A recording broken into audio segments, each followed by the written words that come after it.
They didn't just ask Claire Whitmore to leave. They threw her out like she was nothing. The sound of the front door slamming behind her echoed down the quiet street, sharp and final, like a verdict already passed. Rain soaked through her thin coat within seconds. In her hands were 2 suitcases that weren't even full, not because she packed light, but because almost everything she owned had already been taken from her. Her phone buzzed once, then went dead. The bank accounts were frozen, the credit cards declined, even the rideshare app refused her request. Claire stood under the glow of a street lamp, watching the lights of the mansion she had lived in for 15 years go dark, one by one. Inside, Grant Holloway was already celebrating. He had won, or so he thought. To the world, Claire was just another discarded wife. A woman who had given up her career, her independence, and her voice for a powerful man, only to be replaced when she became inconvenient. By morning, gossip blogs would call her unstable. By afternoon, lawyers would paint her as greedy. And by nightfall, she would officially be labeled what Grant had always believed she was: disposable. Claire didn't cry. Not yet. Shock held her upright, more than strength did. Her hands trembled as she dragged the suitcases down the sidewalk, heels clicking unevenly on wet concrete. Each step felt heavier than the last, as if the city itself was pushing her away. What no one could see was the truth pressing against her ribs, locked behind years of silence and a promise she had never broken. A promise her mother made her swear to keep, no matter how unfair life became. Don't speak, don't fight. Not yet. Across town, in a glass-walled penthouse, Grant raised a champagne glass with a smug smile, telling his mistress that Claire would fold within days. He said she had no money, no allies, and no leverage left. He was wrong about one thing. Claire Whitmore was walking into the darkest night of her life, yes, but she was also walking straight toward the moment that would change everything. And when her name was finally spoken out loud, it wouldn't just stop a conversation. It would freeze an entire courtroom. Claire slept on a narrow bench inside a 24-hour bus terminal, her coat folded under her head like a thin apology. The fluorescent lights never dimmed. They hummed, relentless, making time feel frozen and hostile. Every few minutes, footsteps passed, voices echoed, wheels rolled. No one looked at her twice. By morning, her body ached, but her mind hurt more. She washed her face in a public restroom, staring at her reflection as if it belonged to a stranger. Her eyes were swollen, not from crying, but from holding everything in. She barely recognized the woman looking back. 15 years earlier, she had been sharp, driven, halfway through law school, full of arguments she was ready to win. Then she met Grant Holloway. Grant had loved that version of her at first, or at least he loved what it did for him. A woman who could advise him quietly, correct his contracts before his lawyers did, and never ask for credit. When he proposed, he promised partnership. He promised safety. He promised she would never have to worry again. And slowly, promise by promise, she disappeared. Claire remembered the day she withdrew from school. Grant had framed it like a gift. "Why struggle," he'd said, "when I can provide everything?" She told herself it was temporary. Then came the marriage, the moves, the long dinners with investors where her job was to smile and stay silent. Each year, her world grew smaller, her voice softer, until last night. By noon, reality arrived with brutal clarity. Her phone still had no service. Her email was locked. A notification from a legal app finally loaded, just one line long. Temporary restraining order. No access to marital residence. No access to joint assets.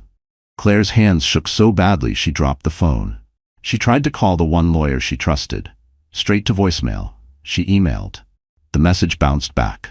By afternoon, she understood what Grant had done. He hadn't just left her. He had erased her. Worse still, another notice appeared. A debt collection alert. A loan she didn't recognize. Her name attached to a number so large it made her stomach turn.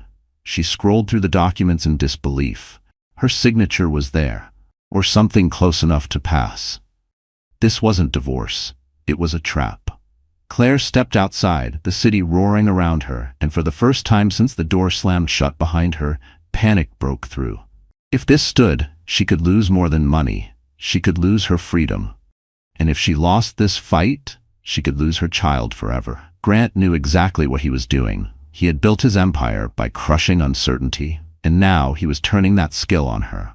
Claire leaned against a brick wall, breathing slowly, forcing herself not to collapse. Somewhere beneath the fear, beneath the exhaustion, something else stirred. A memory, a warning, a promise sealed years ago, meant for a moment just like this. She whispered it under her breath, barely audible. Not yet. Because if Grant thought this was the end, he didn't understand the kind of woman he had cornered. And he had no idea how close she was to breaking her silence. What he'd done to bury her would soon drag him under. By the third morning, Claire Whitmore stopped being invisible. Her name appeared first as a whisper, then as a headline. Grant Holloway stood at a polished podium inside a downtown conference room, glass walls framing the Manhattan skyline behind him. Cameras clicked, microphones clustered. His voice was calm, controlled, almost regretful. He spoke the language of men who know the narrative belongs to them. "This separation is unfortunate," he said, folding his hands. "But I must protect my company, my reputation, and most importantly, my child." That last word landed like a blade. Within minutes, the clips spread. Social feeds filled with cropped quotes and frozen frames. Grant, composed and dignified. Claire, unseen, unnamed, already judged. One outlet called her emotionally unstable. Another implied financial recklessness. A third hinted at betrayal without evidence, letting implication do the work. By noon, her face was everywhere. An old photo surfaced, one taken years ago at a charity gala. She was smiling then, unaware it would one day be used against her. The caption read, "Grant Holloway's estranged wife amid divorce turmoil." Claire watched it all unfold from a small cafe near the river, nursing a coffee she couldn't afford to finish. The television above the counter replayed Grant's statement on a loop. Every few seconds his voice repeated the same line, each time making her chest tighten. Around her, strangers formed opinions in real time. "Poor guy," someone muttered. "She looks unstable," another said. Claire kept her eyes down. She wanted to scream that none of it was true, that she had never touched his money, that she had built more of his success than anyone knew, that she had stayed silent not because she was weak, but because she was told to. Instead, she said nothing. Her phone buzzed again. This time, it wasn't a notification. It was a message request from an unfamiliar name. Lena Crawford. The woman Grant now introduced as his partner. The message was short, surgical, and cruel. "You could have left quietly. You chose this." Claire stared at the screen until the words blurred. Around her, the cafe buzzed with life that felt impossibly distant. She realized then that Grant wasn't just trying to win legally. He was trying to destroy her socially, publicly, permanently. And it was working. An hour later, another blow landed. Her former friend canceled lunch. A distant cousin stopped replying. Even a charity board she once volunteered for quietly removed her profile from their site.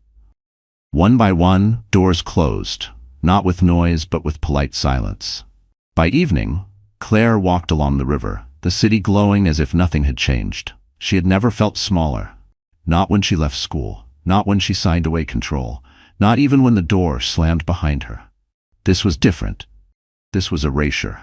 She sat on a bench, hands clenched in her lap, fighting the urge to break down. Grant believed shame would finish her. That public opinion would crush whatever was left of her resolve. He didn't know that shame had already done its worst, and that what comes after silence is not weakness. It's reckoning. Because the louder Grant spoke, the closer he came to exposing the truth he was desperate to bury. The courthouse smelled like disinfectant and old paper, a place where lives were reduced to folders and file numbers. Claire Whitmore arrived alone, walking through the metal detectors with nothing but a worn leather bag and a calm she did not feel. Her heels echoed too loudly on the polished floor, each step announcing how exposed she was. Inside the courtroom, Grant Holloway was already seated. He didn't look at her at first. He was surrounded by 3 attorneys in tailored suits, their laptops open, legal pads filled with neat handwriting. They leaned in close, confident, rehearsed. This was familiar territory for them. For him, it was another boardroom. Claire took her place at the opposite table. There was no one beside her. Whispers rippled through the gallery. Curious faces turned.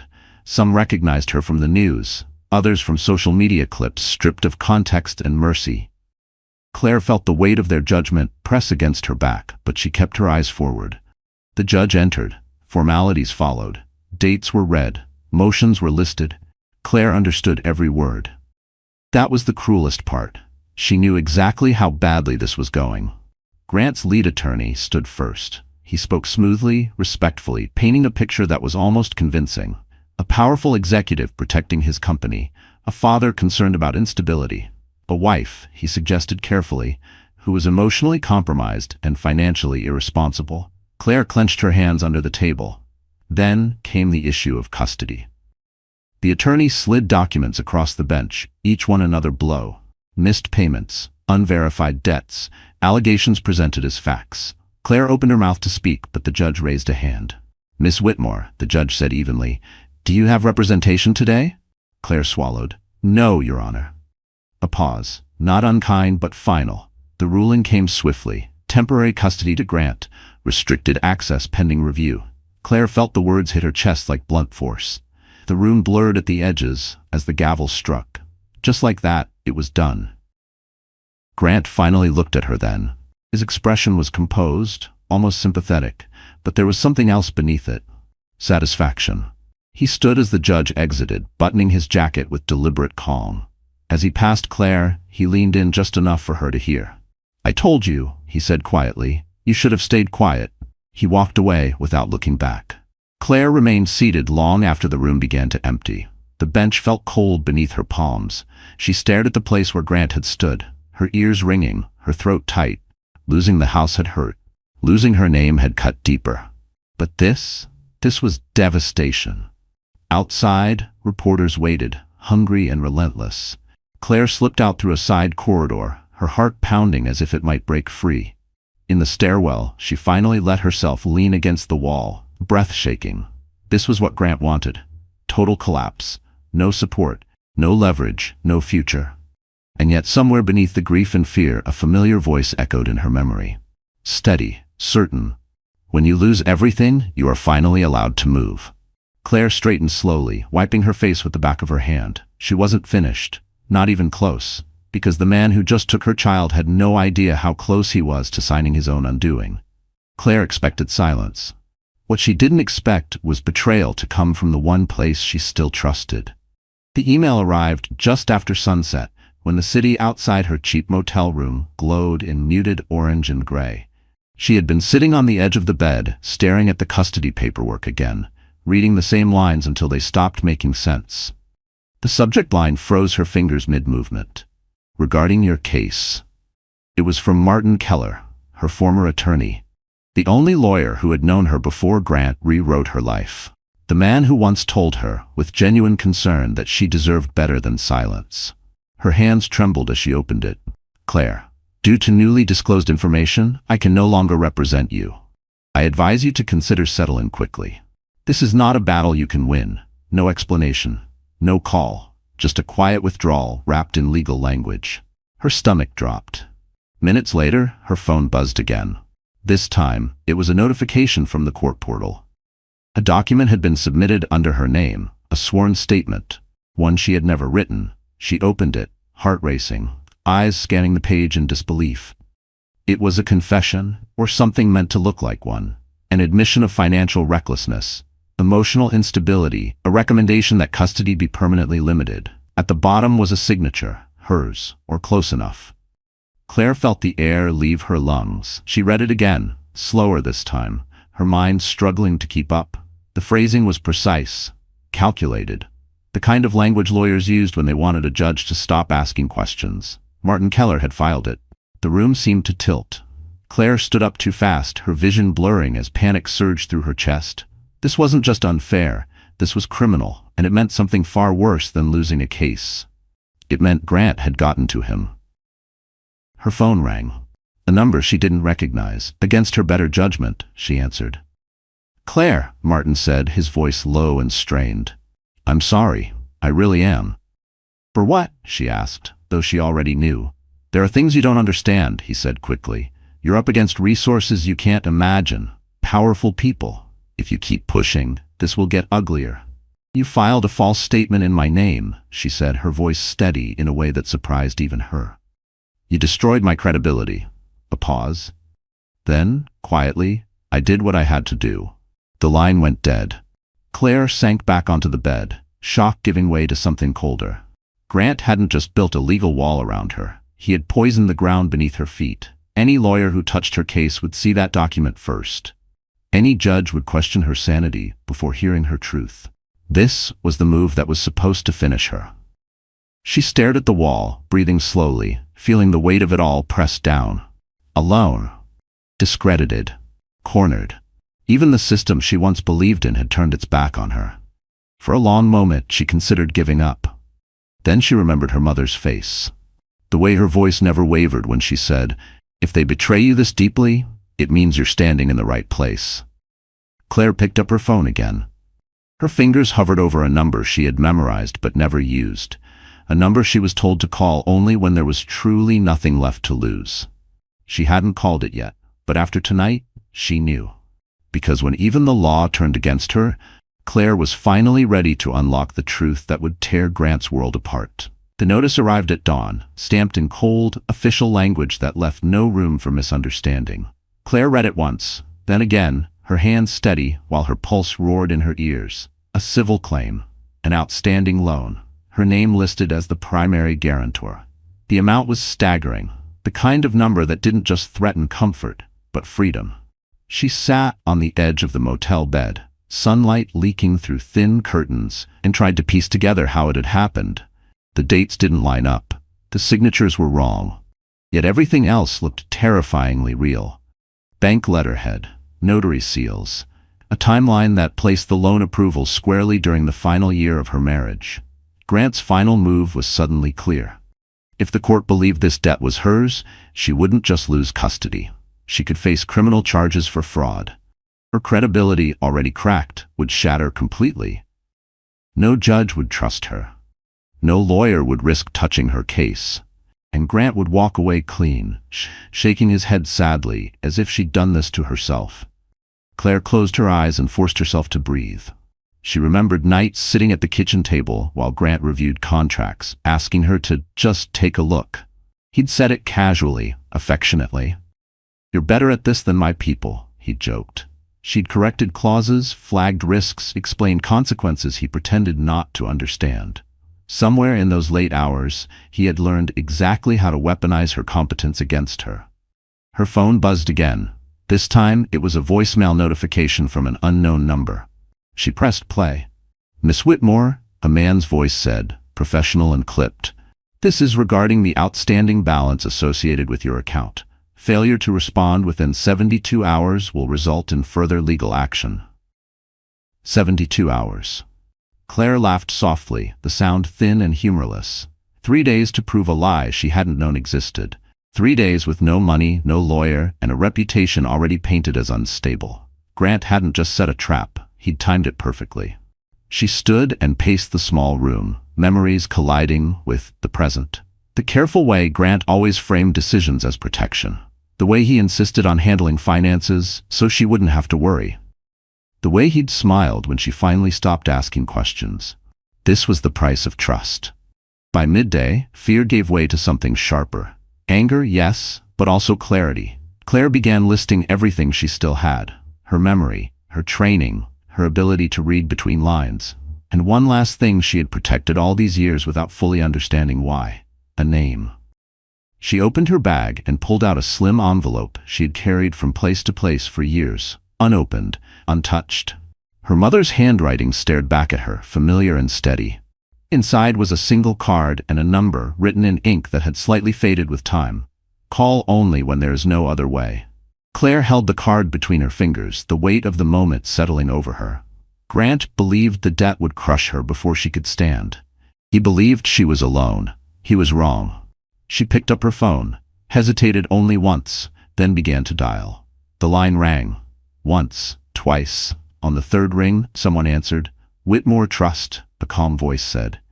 "How may we assist you?" Claire swallowed. "My name is Claire Whitmore," she said quietly, "and I think it's time you knew what they've done to me." On the other end of the line, silence fell, because a door that had been sealed for decades had just been unlocked. The call ended without ceremony. No promises, no reassurance. Just a quiet acknowledgement and a single sentence that stayed with Claire long after the line went dead. "We'll be in touch." She sat there for a long moment, phone resting against her ear, listening to the hollow silence that followed. For years she had imagined this moment would feel like rescue, like relief. Instead, it felt like standing on the edge of something vast and dangerous, with no guarantee the ground would hold. By afternoon, exhaustion settled into her bones. She walked the city with no destination, passing crowds that didn't know her life was unraveling in real time. People laughed. Taxis honked. Somewhere, a street musician played a hopeful tune that felt almost cruel. Claire stopped in front of a public library and went inside, drawn by the quiet.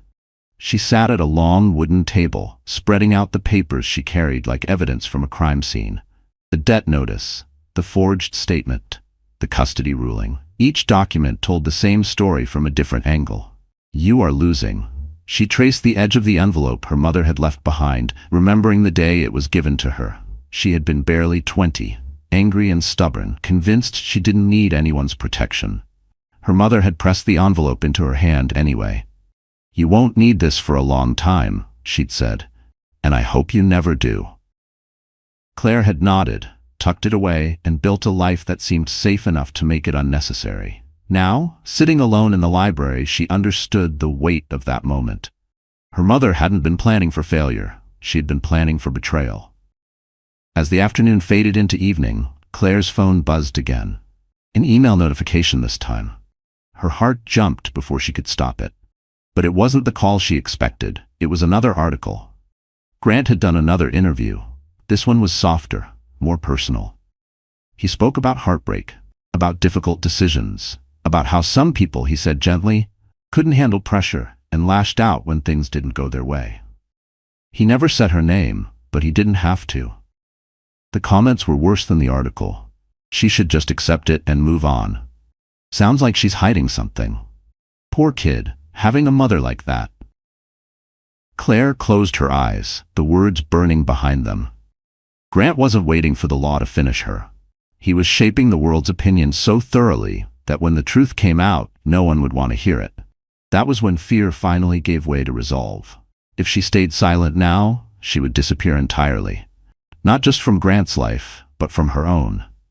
The trust on the other end of that phone call hadn't promised to save her. They had promised to listen. And listening meant something was already moving. As the library prepared to close, Claire packed up her papers and stood. She felt no stronger, no safer. But she felt different, awake in a way she hadn't been in years. Grant believed she was still reacting. He didn't realize she had stopped reacting and started preparing. Outside, night fell again over the city, the lights flickering on one by one. Claire walked into it with steady steps, unaware that somewhere behind closed doors, names were being pulled from old files and signatures were being compared. Because the call she finally made would soon trigger a response Grant Holloway never saw coming. Grant Holloway slept well that night. In his penthouse, the city hummed below like a machine that existed to serve him.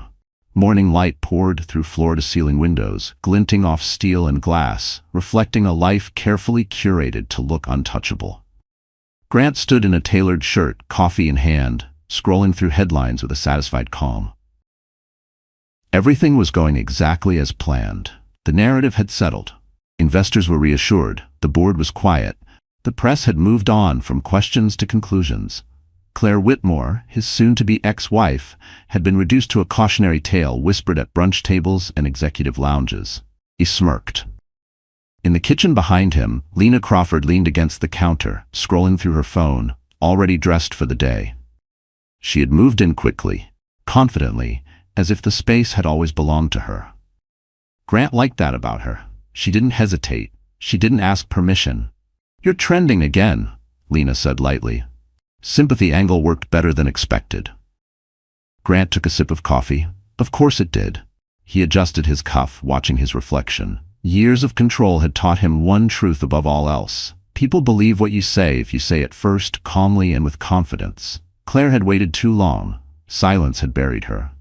"She'll settle," Grant continued. "They always do, especially when they run out of money." Lena laughed softly. "She already has." They left together, descending into the private elevator that carried them down like royalty. Grant didn't notice the slight tremor in his phone as it lost signal between floors. He wouldn't have cared even if he had. At the office, the day unfolded like a victory lap. His legal team briefed him on timelines. The debt claim was moving forward. The forged statement had done its job. Any attempt by Claire to reverse course would now look desperate, unstable, reactionary. Judges hated that. "She's boxed in," one attorney said. "There's nowhere left for her to go." Grant nodded, satisfied. Across the city, he attended a luncheon with potential partners, smiling for cameras, shaking hands, projecting ease. When someone mentioned the divorce in hushed tones, he waved it off graciously. "Personal matters," he said. "Painful, but necessary." That night, he hosted a small gathering. Not a celebration, officially. Just friends, donors, people who mattered. Lena moved effortlessly through the room, laughing at the right moments, already acting like the woman of the house. Grant watched her from across the room, convinced he had upgraded his life the same way he upgraded everything else. Efficiently. Strategically. Without regret. What he didn't see were the quiet ripples moving outward from a single phone call made days earlier.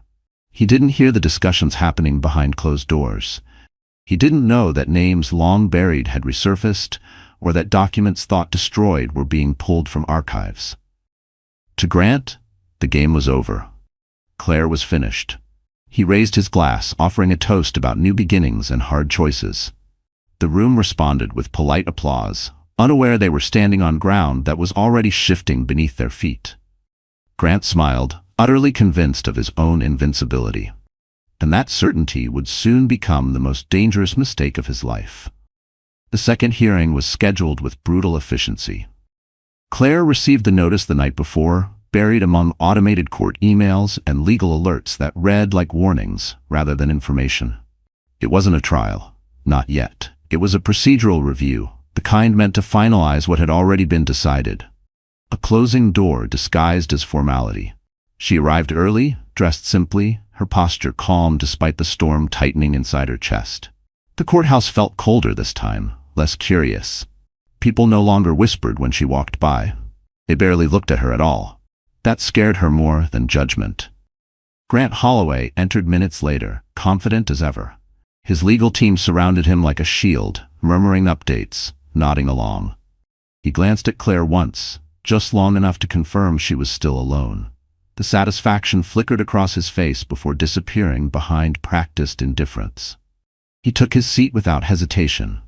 The judge reviewed the file with visible fatigue. The forged statement was already in evidence. The debt claim had been acknowledged. The custody ruling sat like a stone, immovable. This hearing was meant to smooth the edges, not change the outcome. Claire listened as motions were read aloud, her name spoken like an administrative inconvenience. When asked if she wished to add anything, she stood slowly. "Yes, Your Honor," she said. The room shifted. Grant's attorney raised an eyebrow, almost amused. Claire didn't argue, she didn't accuse, she didn't even ask for sympathy. She simply requested a brief continuance, citing newly discovered information that directly impacted the legitimacy of the financial claims against her. The judge frowned. "Ms. Whitmore, you've made several requests already." "I understand," Claire replied evenly. "This one is different." Grant's attorney stood immediately. "Your Honor, this is a delay tactic. My client has already been more than generous. There is no credible evidence to support further review." Grant leaned back, arms crossed, watching quietly. He had expected this. Desperation at the end always looked like drama. Judges hated drama. The judge looked between them. "Do you have counsel now, Miss Whitmore?" Claire paused. Just a fraction too long. "Not yet," she said. A murmur moved through the gallery. The judge sighed, clearly torn between procedure and impatience. "Without representation or documentation, I'm inclined to proceed." Claire nodded once. "Then I ask the court to note," she said, "that I am formally contesting the authenticity of the financial documents submitted under my name." Grant's attorney scoffed. "On what grounds?" Claire met his gaze. "On the grounds that they were never authorized." Silence followed. Brief, uncomfortable. The judge made a note but did not look convinced. "Duly noted," she said. "We will proceed." Grant's attorney smiled faintly, already moving on. That was when Claire noticed something she hadn't before. At the back of the courtroom, near the last row, a man sat alone, mid-50s. Dark suit, no briefcase in sight.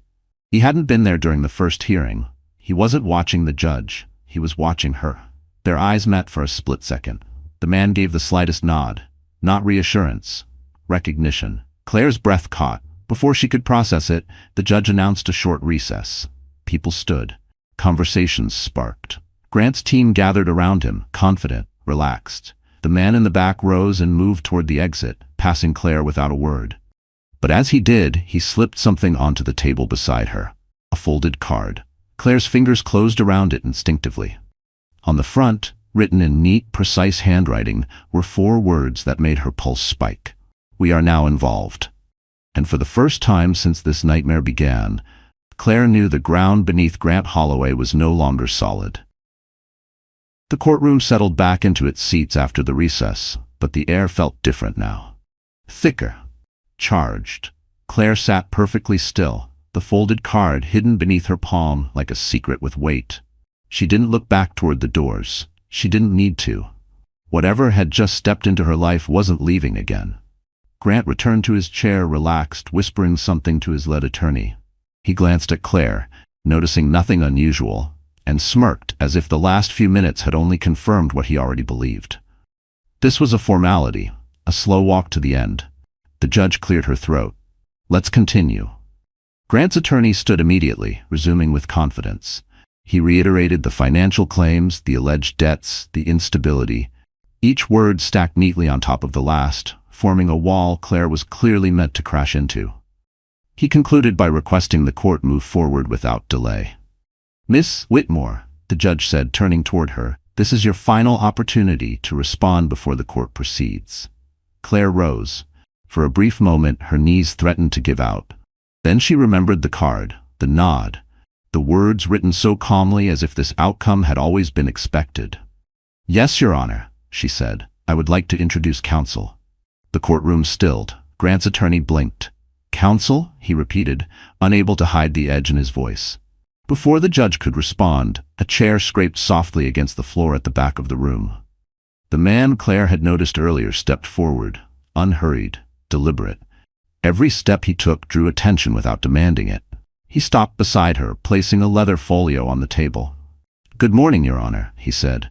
His voice was calm, authoritative, and unmistakably practiced. "Elliot Marrow, appearing on behalf of my client." A murmur rippled through the room. Grant straightened in his seat. The judge adjusted her glasses. "Mr. Marrow," she said slowly, "you're entering this case late." "Only on the calendar," Elliot replied. "Not in substance." Grant's attorney leaned forward. "Your Honor, we object. This is highly irregular." Elliot turned just enough to look at him. "So is submitting forged documents," he said evenly. The word landed hard. Grant's smile faltered. The judge raised a hand. "Mr. Marrow, you'll have an opportunity to clarify. For now, please state your client's name for the record." Elliot nodded once. "My client," he said, opening the folio, "is not simply Claire Whitmore." Grant exhaled sharply, amused. "This again," he muttered. Elliot didn't look at him. "For the purposes of this court," Elliot continued, "her full legal name is Claire Elizabeth Whitmore Hale." The effect was immediate. The judge froze mid-motion. Grant's attorney went completely still. A clerk stopped typing. The name hung in the air, heavy and unmistakable, like a key turning in a long locked door. Grant's face drained of color. "Your Honor," Elliot added calmly, "that name is associated with a sealed trust, one that predates this marriage and supersedes every financial claim currently before this court." The judge's eyes narrowed. "Proceed carefully, Mr. Marrow," she said, "because if what you're implying is true—" "It is," Elliot replied. Claire felt the room tilt, not with fear this time, but with possibility. She didn't look at Grant. She didn't need to see his reaction to know something fundamental had just shifted. Because the name he thought he erased was the one about to take everything back. And the courtroom had only just begun to understand what that name meant. The silence after Elliot Marrow spoke felt unnatural, as if the courtroom itself had forgotten how to breathe. Claire remained standing, her hands steady at her sides, while every pair of eyes slowly shifted away from Grant Holloway and toward her. The judge removed her glasses. "Mr. Marrow," she said carefully, "that is a significant claim. You understand the gravity of invoking a sealed trust in this court." "I do, Your Honor," Elliot replied. Which is why I would not invoke it lightly. Grant's attorney recovered first. He stood abruptly, voice sharp with forced confidence. This is a distraction. The trust he's referring to is irrelevant to the matters at hand. Miss Whitmore waived all financial claims during the marriage. Elliot turned a single page in his folio. She did not, he said calmly, because she legally could not. Grant leaned forward now, his knuckles white against the table. That trust was never activated, he snapped. It was inactive, dormant. She never disclosed it because it didn't matter. Elliot finally looked at him. It was dormant by design, he said, and disclosure was neither required nor advisable under the conditions set by its founder. The judge's eyes narrowed. Founder? Elliot nodded. Claire Whitmore's mother. A murmur swept through the room. Claire felt her chest tighten. Hearing her mother spoken of in this place, in this moment, made everything suddenly feel very real. This wasn't theory anymore. This was legacy. The Whitmore-Hale Trust, Elliot continued, was established over 30 years ago. Its assets were frozen under strict legal conditions, including a non-disclosure clause tied to marriage, coercion, and financial dependency. Grant shook his head, disbelief bleeding into anger. That's absurd. It's precise, Elliot corrected. The trust could not be accessed, disclosed, or leveraged while my client was financially dependent on a spouse or subject to marital pressure. Any attempt by a spouse to exploit or control her finances would, in fact, trigger a review. The judge leaned back slowly. And you're suggesting, she said, that this review has been triggered now? Yes, Your Honor. Grant's attorney stammered. Even if such a trust exists, it has no bearing on the debt claims or custody matters. It has every bearing, Elliot interrupted, his tone still even, because the trust predates the alleged debts, and because the documents submitted under my client's name conflict directly with its recorded protections. The judge held up a hand, stopping further argument. She turned to Claire. Miss Whitmore, she asked, were you aware of these protections? Claire nodded once. I was aware they existed, she said. I was instructed never to invoke them unless absolutely necessary. And do you believe this moment qualifies? Claire met the judge's gaze, her voice steady despite everything. Yes, Your Honor, I do. Grant stood abruptly. This is manipulation, he said. She's hiding behind technicalities. Elliot didn't raise his voice. No, he said. She was surviving behind them. The judge closed the file in front of her with a quiet finality that made Grant's stomach drop. This court will not proceed, she announced, until the authenticity of these documents and the status of this trust are fully reviewed. Grant froze. For the first time since this began, he was no longer in control of the timeline. Claire sat down slowly, her heart pounding, not with fear, but with something new. Momentum. Because the name that stopped the courtroom wasn't just symbolic, it was a legal fault line, and Grant Holloway had just stepped directly onto it. The judge ordered a recess, and this time it wasn't routine. It was strategic. Court officers moved with quiet urgency, collecting files, escorting clerks, sealing folders that had been opened minutes before. The gallery buzzed with restrained tension. Everyone sensed it. This case had crossed an invisible line. Claire sat beside Elliot Marrow, her hands folded in her lap. Her heart was still racing, but not wildly now. It was focused, controlled, like something long asleep had finally woken up. Elliot opened his folio again, this time turning it toward the bench. With the court's permission, he said, I'd like to submit preliminary documentation for in-camera review. The judge nodded. Proceed. What Elliot placed before the clerk wasn't dramatic. No grand reveal. Just a thin stack of papers bound neatly, understated, almost modest. And yet, Grant's attention locked onto them as if they were explosives. These documents, Elliot continued, include the original trust registration, notarized amendments, and third-party verification from 2 independent fiduciary institutions. Grant's attorney rose halfway out of his seat. Your Honor, we have not had time to examine. You will, the judge replied curtly. Sit down. Grant swallowed hard. As the clerk handed the file up, the judge began reading in silence. Her expression shifted almost imperceptibly with each page. A raised brow, a pause, a longer look at a signature. Claire watched her carefully. Years ago, Claire's mother had explained why the trust had to be built this way. Why everything had to be layered, delayed, protected by people who would never be emotionally involved. Power attracts pressure, she'd said. So the protection must outlast emotion. Claire hadn't fully understood then. She did now. "Mr. Marrow," the judge said slowly, looking up, "these protections are unusually specific." "Yes, Your Honor," Elliot replied. "They were designed for a very specific threat." Grant couldn't stay quiet any longer. "This is absurd," he snapped. If she had access to anything like this, she would have used it. Elliot turned toward him fully for the first time. "She couldn't," he said, "and you made sure of that." The words landed harder than any accusation. Elliot continued, voice measured. "The trust includes a coercion clause. If my client's financial independence was compromised through marriage, manipulation, or restriction of access, the trust would remain sealed until those conditions ended." Grant's attorney went pale. "That means," Elliot added, "the moment Miss Whitmore was forcibly removed from her residence, cut off from marital assets, and subjected to financial isolation, this trust became eligible for review." The judge looked back down at the papers. "And the alleged debt?" she asked. Elliot slid forward another document. "Already under forensic analysis, preliminary indicators suggest the signature was digitally replicated from archived marital filings." Grant's breath hitched. "This court will require full verification," the judge said, closing the folder carefully. "But based on what I see here, the narrative presented thus far is incomplete." Grant stared at the table, his confidence draining with every second. Claire felt something loosen in her chest. Not triumph. Not revenge. Validation. For the first time, the system wasn't speaking over her. It was listening. The judge looked up, eyes sharp.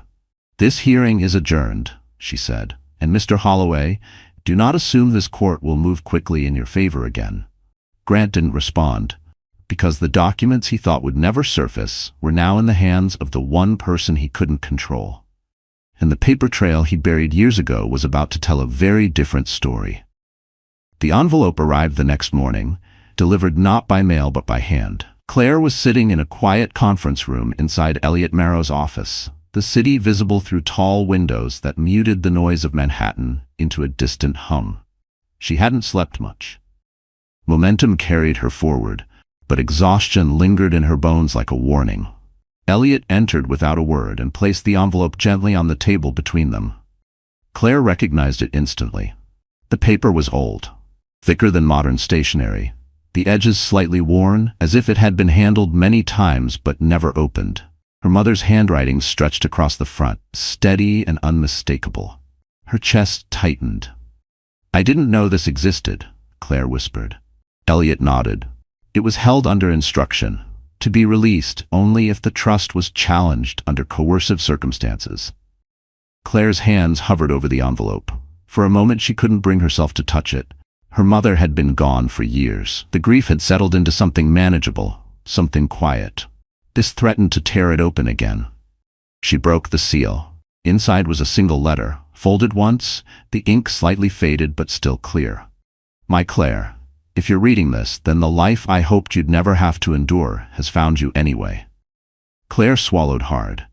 Her mother's words were calm, precise, as if she had written them knowing exactly when they would be read. She spoke of love without blindness, of power disguised as protection, of men who would mistake patience for permission. "I built the trust not because I doubted you, but because I trusted you too much. You would endure longer than you should. You would stay silent longer than is safe." Tears blurred the page. The letter explained everything Elliot had only hinted at.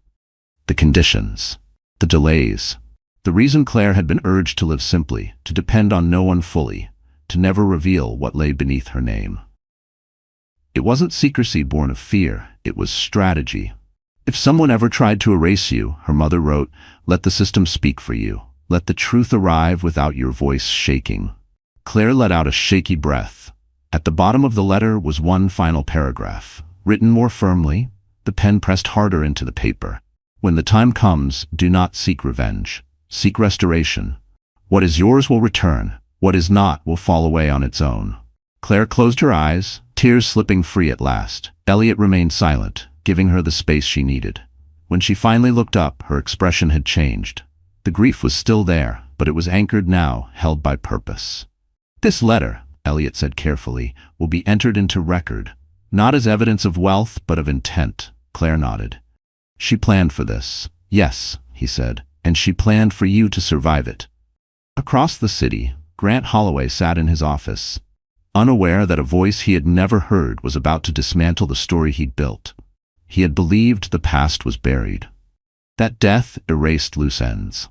He was wrong. Because the dead, when they leave truth behind, have a way of speaking louder than the living ever could. Claire folded the letter carefully and placed it back in the envelope. For the first time, she wasn't afraid of what came next. Because the woman Grant tried to silence had just been given back her voice by someone he could never threaten, intimidate, or control. Grant Holloway had always trusted paper more than people. Contracts didn't hesitate. Signatures didn't lie. Ink once set was permanent. That belief had built his career, closed his deals, and justified every ruthless decision he'd ever made. It was also the belief that would undo him. The next hearing took place behind closed doors, absent cameras and gossip. This time, the room felt smaller, tighter, as if the walls themselves were listening. Grant sat rigid in his chair, jaw clenched, while Elliot Marrow stood calmly across from him, a slim folder resting in his hands. Claire sat beside Elliot, silent. She had learned that silence, used correctly, was no longer a weakness. The judge reviewed the letter from Claire's mother first. Not emotionally, not theatrically, but with the sharp focus of someone trained to read intention between lines. When she finished, she set it aside and looked directly at Grant. "Mr. Holloway," she said, "you've stated repeatedly that you managed all marital finances." "Yes," Grant replied, his voice controlled, "with my wife's consent." "And you maintain," the judge continued, "that all financial instruments signed during the marriage were legitimate." "They were," he said firmly. Elliot stepped forward. "Then you won't object to reviewing one of them," he said, sliding a single document across the table. Grant glanced down. At first, he didn't react. Then his eyes stopped moving. Claire watched the color drain from his face in stages. Confusion, recognition, then fear, sharp and unmistakable. "That document," Elliot said evenly, "is a conditional waiver you signed 8 years ago." Grant shook his head. "That's impossible." "It was attached to a restructuring agreement for one of your early acquisitions," Elliot continued. "You were advised it was routine." The judge leaned in. "A waiver of what exactly?" Elliot didn't answer immediately. He let the silence work. "A waiver of spousal financial obstruction," he said at last. "In plain terms, Mr. Holloway signed an agreement stating that if he ever restricted, manipulated, or falsified his spouse's access to independent assets, he would forfeit any claim to contest their restoration." Grant stood abruptly. "That's not what that was." Elliot met his gaze. "It is exactly what it was." He turned the document so the judge could see. "At the bottom," Elliot said, "is Mr. Holloway's signature. Verified, notarized, time-stamped." The judge studied it closely. Claire felt something settle inside her. Not triumph, not relief, closure. Grant's attorney whispered frantically, flipping through his own files, panic bleeding through every movement. Grant himself looked trapped, as if the floor beneath him had finally given way. "I didn't know," Grant said sharply. "I was misled." "You were warned," Elliot replied calmly. "You just didn't think it applied to you." The judge closed the folder. "Intent will be examined," she said. "But this signature changes the scope of this case significantly." Grant sank back into his chair, stunned. For years, he had used signatures to control others, to corner them, to end conversations before they began. Now one of his own had turned against him. Claire finally spoke. "I trusted you," she said quietly. "You used that trust as leverage." Grant didn't respond. He couldn't. Because the very thing he believed protected him had become the instrument of his fall. And the signature he barely remembered signing was about to cost him everything he thought he owned. The collapse didn't happen all at once. It happened in layers, each one quieter and more devastating than the last. Grant Holloway expected outrage. He expected argument, negotiation, delay. What he didn't expect was the sudden stillness that followed the judge's order. No raised voices, no dramatic objections, just a series of calm procedural decisions that began dismantling his world piece by piece. The first was financial. Pending review, the court ordered a temporary freeze on disputed assets connected to the marriage. That included several holding accounts Grant had always considered untouchable. The ruling was precise, clinical, and irreversible. His attorney leaned in to whisper reassurances, but Grant barely heard him. His mind was already racing ahead, calculating losses, consequences, exposure. The second blow came faster. An independent forensic team was assigned to review the debt filings submitted under Claire's name. Elliot had anticipated this. The judge had too. What Grant hadn't expected was how quickly inconsistencies surfaced once someone actually looked. Dates didn't align. Metadata didn't match. Signatures showed digital artifacts inconsistent with Claire's known records. What had once looked airtight under friendly scrutiny began to unravel under neutral eyes. By the time court adjourned, the word fraud hadn't been spoken aloud. But it didn't need to be. Outside the courthouse, Grant's phone vibrated incessantly. Missed calls from his CFO. A curt message from a board member asking for clarification. Another from an investor requesting an emergency meeting. The confidence he had carried for weeks evaporated with every notification. Claire walked out beside Elliot, the sunlight catching her face in a way it hadn't in a long time. She didn't smile. She didn't celebrate. She simply breathed, as if air itself had become easier to draw. Inside Grant's office later that afternoon, the atmosphere had shifted completely. Conversations stopped when he entered. Eyes dropped. The same people who once laughed easily now spoke carefully, measuring every word. By evening, Lena was gone. No dramatic argument, no confrontation, just an empty closet and a note that said she needed distance. Grant stared at it longer than he should have, realizing too late that loyalty built on advantage never survives risk. The board meeting was brief and brutal. Grant was asked to step aside temporarily, not removed, not yet, but sidelined. For the first time in his career, he was no longer the one steering the conversation. He left the room knowing the pause was only the beginning. That night, alone in the penthouse that suddenly felt too large, Grant poured a drink and stood by the window, staring at a city that no longer seemed to belong to him. He replayed every decision, every signature, every moment he dismissed Claire's silence as surrender. Across town, Claire sat quietly with Elliot, reviewing next steps. Custody hearings, asset restoration, accountability. It was overwhelming, but it was real. Grant had believed power meant control. He was learning that power without restraint collapses under its own weight, because the system he tried to weaponize against Claire was now doing what it was designed to do: correct imbalance. And Grant Holloway was discovering that the fall from certainty is far steeper than the climb ever was. The next hearing arrived without spectacle. No cameras crowded the steps, no reporters shouted questions. The case had moved past public theater and into something far more dangerous for Grant Holloway: quiet accountability.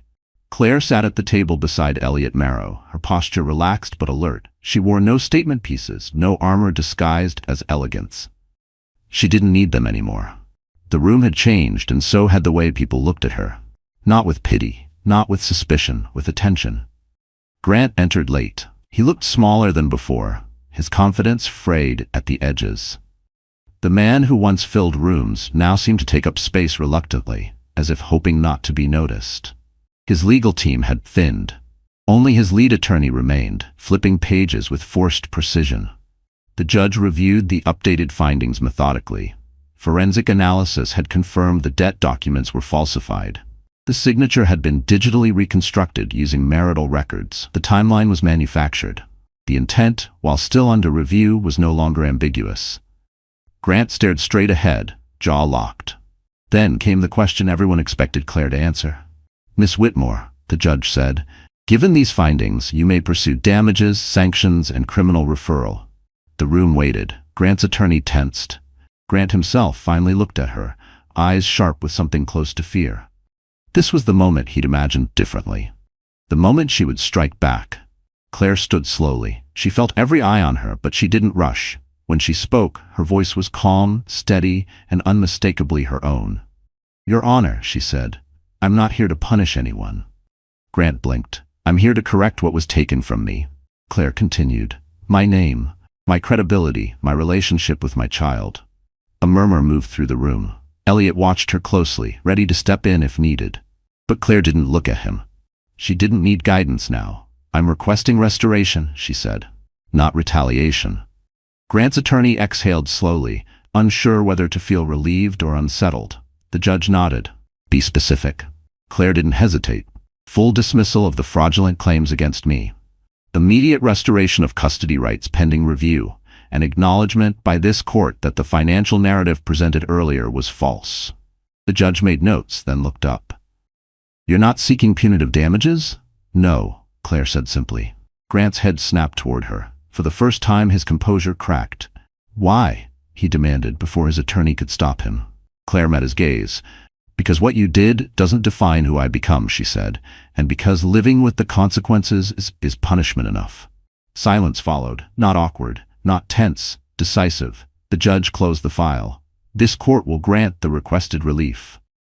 Grant slumped back in his chair, stunned. Outside, as they exited, Elliot spoke quietly. You could have taken everything. Claire nodded. I know, but you didn't. I took what was mine, she replied. That's enough. Across the hall, Grant watched her walk away, realizing too late that the woman he underestimated had outgrown the need to destroy him. Because justice, when it arrives without cruelty, leaves nowhere to hide. And Grant Holloway was about to face a life stripped not by revenge, but by truth. The hallway outside the courtroom felt brighter than it ever had before, though nothing about it had changed. The same marble floors, the same muted footsteps, the same distant echoes of other people's problems. But for Claire Whitmore, the weight she had been carrying for months, years, maybe longer, had finally shifted. She stepped outside into the afternoon light and stopped. For the first time since the door of her old home slammed shut behind her, she allowed herself to stand still without fear of what might come next. Elliot stood beside her, quiet as always. He didn't rush her. He knew this moment wasn't about paperwork or strategy, it was about recognition. You did exactly what your mother intended, he said finally. Claire nodded, her eyes stinging, not from sadness but from release. She wanted me to remember who I was before I became someone's wife. The custody order was handed to her before sunset. Temporary, pending final review, but it restored what had mattered most. Supervised visits ended. Decision-making rights returned. The language was precise, formal, and unmistakably clear. Claire read it twice, then once more, her hands steady. When she saw her child later that evening, there were no dramatic reunions, no tears in public places, just a quiet room, small arms wrapping around her waist, and a familiar voice asking, "Are you staying now?" Claire knelt and held on as if the world might tilt again if she didn't. "Yes," she whispered, "I'm here." That night, she stayed in a modest apartment arranged quickly through Elliot's office. Nothing extravagant, nothing symbolic.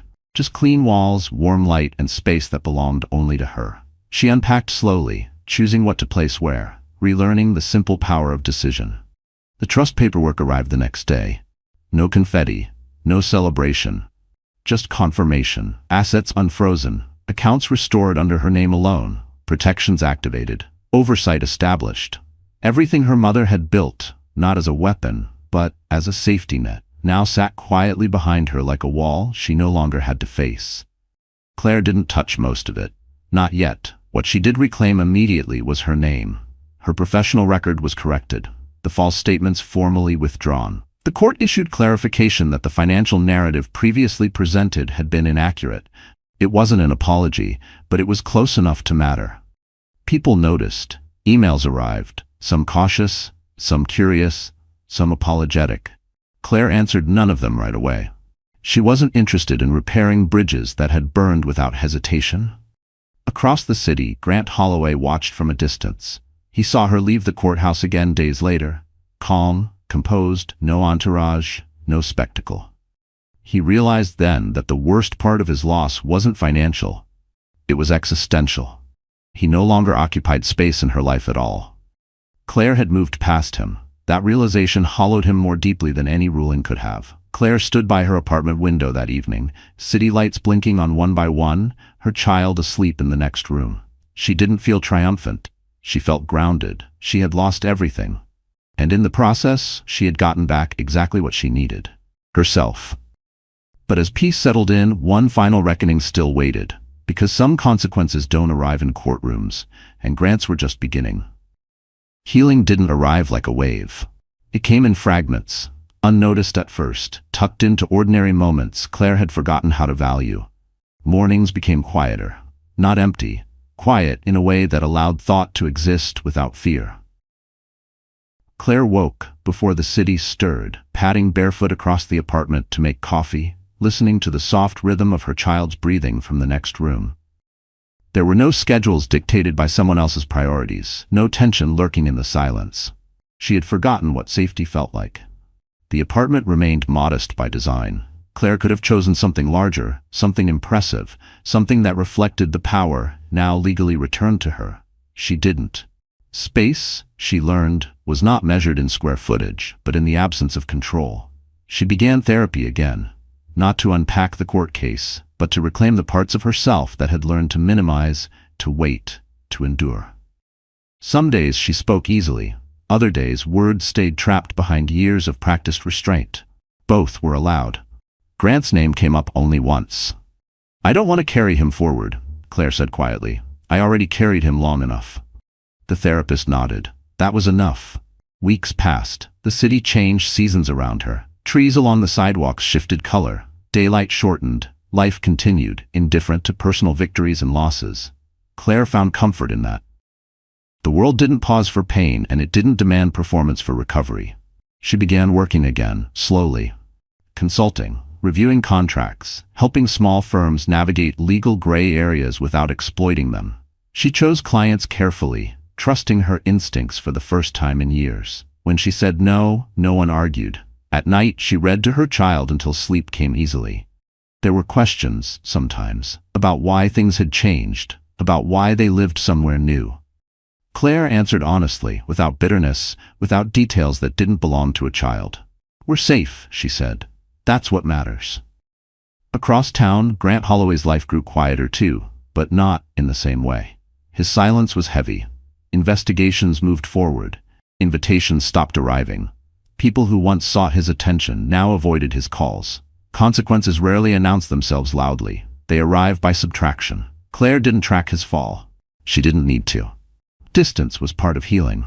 One evening, Elliot visited briefly to finalize documents. They reviewed timelines, formalities, and boundaries. Before leaving, he paused at the door. "You've done what few people manage," he said. "You stepped out of the cycle." Claire smiled faintly. "I stepped back into myself." After he left, she stood at the window, city lights reflecting softly against the glass. For years, she had mistaken endurance for strength. Now she understood that strength was choice. Choice to rest, choice to rebuild, choice to stop proving anything to anyone. She didn't feel victorious, she felt whole. And in that wholeness, she no longer needed the past to explain her future. Because healing wasn't the absence of scars, it was the absence of fear. And as Claire settled into a life defined by her own decisions, the final chapter, one of undeniable consequence, was quietly moving toward its end. Grant Holloway's world didn't end with a headline. It thinned out. The first sign was the silence of his phone. No morning alerts from assistants, no invitations labeled urgent, no last-minute favors disguised as friendships. The device still worked, but the world it once connected him to had quietly stepped away. He sat alone in his office long after sunset, lights off, city glowing beyond the glass like a life that no longer recognized him. The company logo on the wall felt foreign now, a symbol he no longer controlled. Interim leadership had been extended, reviews had become audits, conversations had turned cautious. No one accused him outright. They didn't need to. The investigation moved forward without spectacle. Financial irregularities, document manipulation, ethical breaches. Each finding landed softly, but together they formed a verdict he couldn't outrun. The board issued a statement distancing itself from personal conduct. His name remained, but only barely, like ink fading from paper. Grant packed his office in stages. First the personal items, then the framed articles, then the awards. Each one felt lighter than it should have, stripped of the meaning he once believed they carried. He left the wall empty, unsure why that detail unsettled him the most. At home, the penthouse echoed. The quiet wasn't peaceful. It was accusatory. Rooms held memories he could no longer control, reminders of moments he had dismissed as insignificant.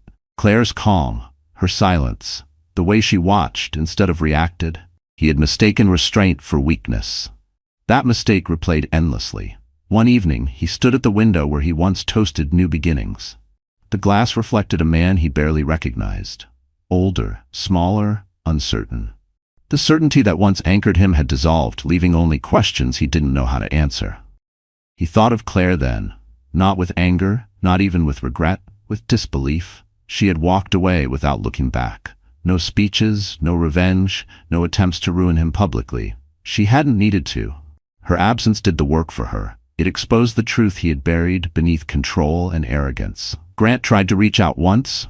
The message stayed unsent, because what could he say that wouldn't sound like self-preservation? Days later, the final notice arrived, a formal request for resignation, temporary, pending outcomes, carefully worded, professional, final enough to matter. He signed it without ceremony. For the first time in his life, his signature meant loss. Outside, the city moved on. It always did. New faces replaced old ones. New stories pushed past his. Grant Holloway became a cautionary tale whispered among people who once envied him. Power misused, control mistaken for strength, silence underestimated. Across town, Claire lived her life without his shadow. She didn't track his downfall. She didn't need to witness it to feel complete. His consequences were no longer her responsibility. Grant understood that now. Alone in a space that no longer felt earned, he faced the truth he had avoided for years. He hadn't lost everything because Claire fought back. He lost everything because he believed he was untouchable. And the system he bent to his will had finally bent back. Because the end of Grant Holloway wasn't loud or dramatic. It was the quiet, permanent loss of relevance, trust, and control. The morning Claire closed the door on her past, there was no ceremony to mark it. Sunlight filtered through the apartment windows, soft and unhurried.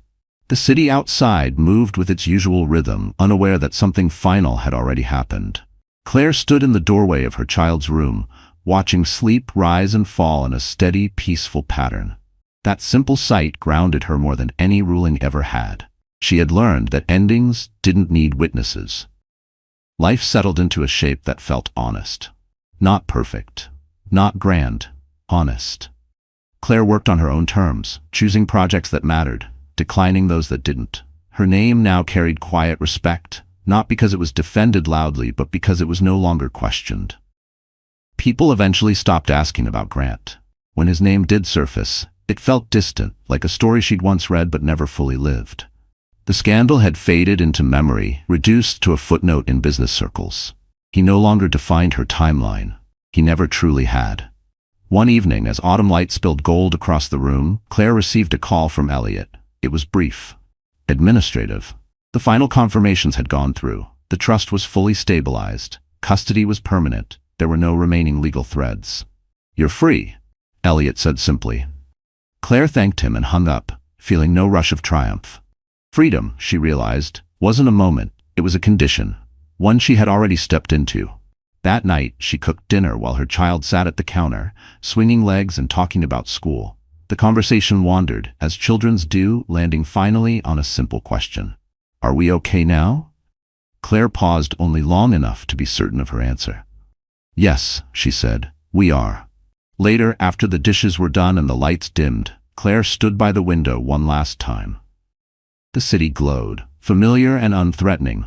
For years she had lived inside other people's expectations, measuring her worth by how well she endured. She didn't need to do that anymore. Her phone buzzed with a message she didn't open right away. It could wait. Everything could wait now. She had nowhere she needed to prove herself, nothing she needed to reclaim. She had already received what mattered: her voice, her child, her future. Claire turned away from the window and walked back into her life, closing the door softly behind her. Not in anger, not in fear, but with certainty. Some endings punish, some endings redeem. This one restored balance. Grant Holloway lost what he tried to control. Claire Whitmore gained what she was meant to keep, and nothing in her world needed to change again for that to remain true. The story did not continue. It resolved, because the greatest victory wasn't winning the case. It was never needing to fight like that again. The story has come to a close now. And if you're still here with us at this moment, then something in this journey must have touched your heart in a quiet, personal way. Maybe it reminded you of a time you stayed silent longer than you should have. Maybe it reflected a moment when life stripped everything away, and you had to find out who you really were without the noise, without the safety nets. Claire's story isn't about winning or losing, it's about remembering yourself. As the Stoics taught us, you have power over your mind, not outside events. And also, what stands in the way becomes the way. Pain didn't break her. It clarified her. Healing didn't come from revenge, but from reclaiming dignity, boundaries, and inner peace. And that's something we can all carry into our own lives. When the world feels unfair, when silence feels like weakness, remember this. Patience is not surrender, and calm is not defeat. Sometimes the bravest thing you can do is step back, breathe, and choose who you become next. If this story resonated with you, if it spoke to something you're carrying, please take a moment to like this video, share it with someone who might need it, and subscribe to the channel. Your support helps us keep telling stories that heal, not just entertain. Thank you for staying until the end.